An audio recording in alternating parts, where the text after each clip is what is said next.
Hello everyone. So welcome to Tea with Ravi. In this session, in this podcast, in this video, let us go through some of the updates, significant updates from the Atlassian ecosystem in the last 1 week. And this week I don't really have a lot of updates because usually I keep an eye on the community portal, I keep an eye on new features, and whenever I see or I come across something interesting, I look at it and then I of course include it in my Atlassian Updates, Tea with Ravi videos, sessions, podcast, and also of course a blog post. Now I'm trying to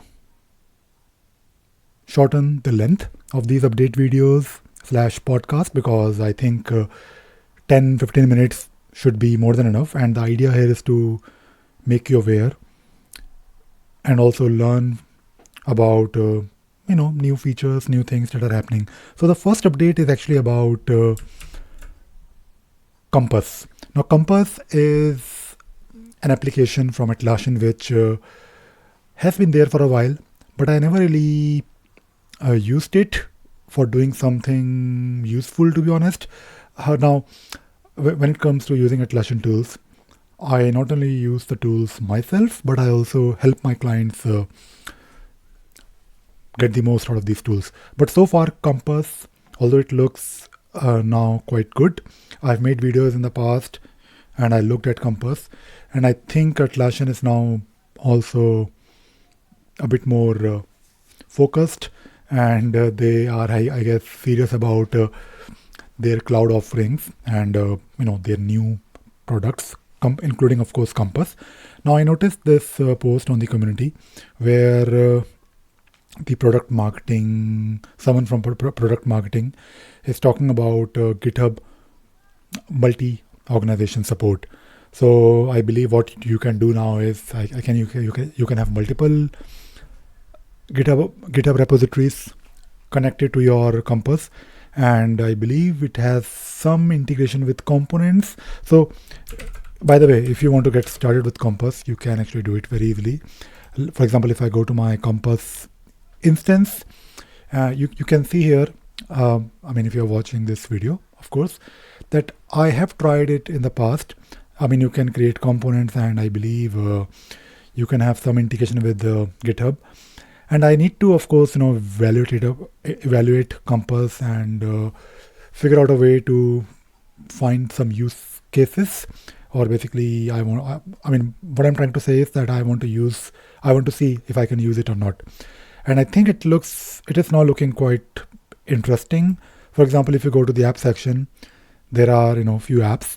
In fact, not just few, but I think 10-15 apps. Yeah, it is quite a lot. And there is an app called Sentry, which is something to do with security and alerts and release notes, PagerDuty. And there is also this GitLab and GitHub.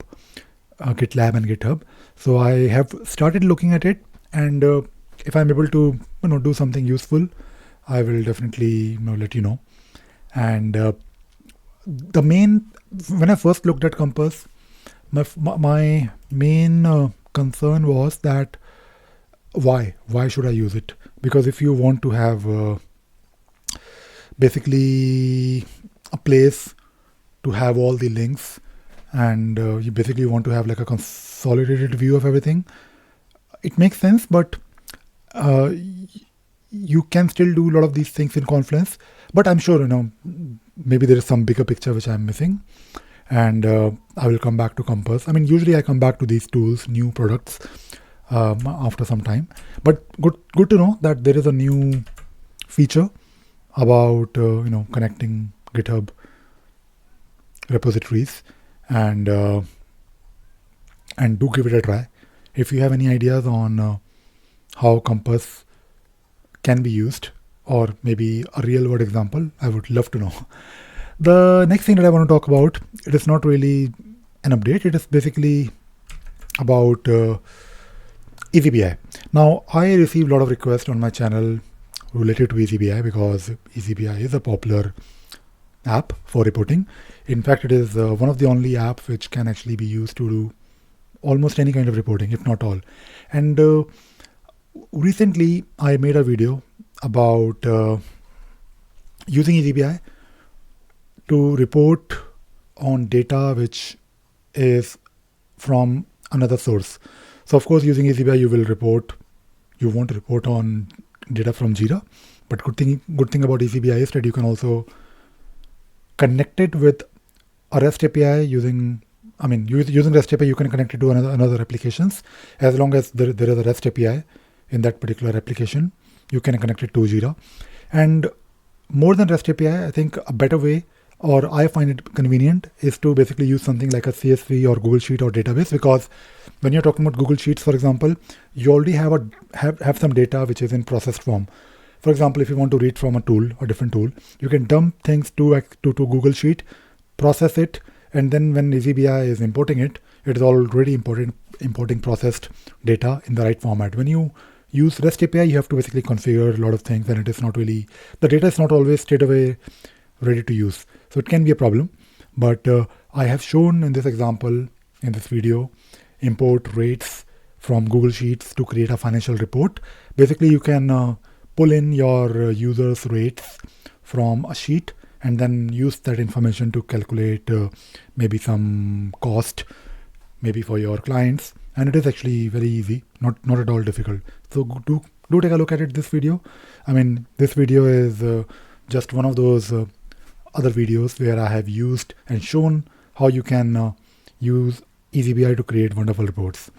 And by the way, today is Sunday. Usually I record these Atlassian Updates Tea with Ravi sessions videos on Sunday.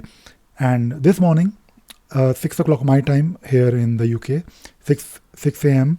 and that is 10:30 IST, and maybe you can do the conversion. But basically, I did a webinar, interactive webinar about not automation but reporting options. So when it comes to Jira, people want to report, people want to know how they can analyze the data. And of course, you can create reports in Jira, but those reports are not always enough. You need to use an app, you need to pull data from Jira and dump it to another tool. And the topic of that particular webinar, interactive webinar, was to discuss these reporting options. And I also focused on the eazyBI. So I will be doing more webinars, interactive webinars in future. In fact, the next one is planned for next Sunday, 27th, 6 a.m. BST. That would be 10:30 IST. And you can sign up for this webinar. The webinar topic is automation options in Jira, where I will talk about and discuss, of course, various possibilities when it comes to automations, but I'll also try to give you my suggestion, opinion, and if you're an organization who is trying to automate stuff in Jira or using Jira, then this webinar will hopefully give you some ideas. And this webinar or these webinars that I'm planning would be free. I don't really have any limit on the number of people who can sign up, but eventually I want to have some limit, not really because I don't really want people to join these webinars, but I want to make these webinars, these sessions interactive. So it is more like an event or a meetup where we can network with each other. Of course, I don't really want to just open a Zoom call and just look at each other's faces and talk random stuff. I want to have like a theme. For example, today's session, interactive webinars topic was reporting and a bit of focus on eazyBI. The next week's sessions focus would be on automation options, and will of course automation in Jira, and that would be the theme. But we want to basically know each other, we want to network with each other, and potentially we can help each other. So I think that would be better than doing like a proper lecture. You can watch my videos, right? If I'm doing a webinar, then it has to be interactive, and that is what I'm not really saying that you should not take part if you don't really want to talk. You can come, you can just sit quietly, listen to what we are talking about, but it would be good if we can all, interact with each other. And yeah, that is it. That is all I wanted to, talk about and share in this session. Not many updates.